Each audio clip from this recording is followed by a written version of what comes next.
ஜல்லிக்கட்டுக்கு ஆதரவு தெரிவிக்கும் வகையில் தமிழக மக்கள் அனைவரும் இன்று மாலை 5 மணிக்கு வீட்டை விட்டு வெளியில் வந்து நிற்க வேண்டும் என நடிகர் சிம்பு வேண்டுகோள் விடுத்துள்ளார். இந்த மண்ணின் பண்பாட்டை காப்பதற்காக தமது கோரிக்கையை ஏற்க வேண்டும் எனவும் சென்னையில் செய்தியாளர்களிடம் பேசிய அவர் தெரிவித்தார்.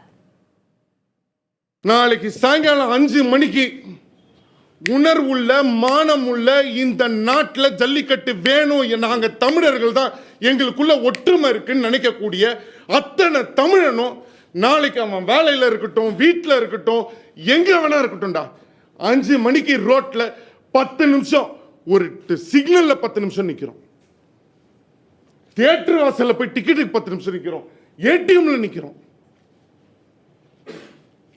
ஸ்கூல் வாசல்ல போய் நிக்கிறோம். நம்ம நாட்டுக்காகவும் தமிழுக்காகவும் நம்ம மண்ணுக்காக 10 நிமிஷம் நிற்க மாட்டீங்களா?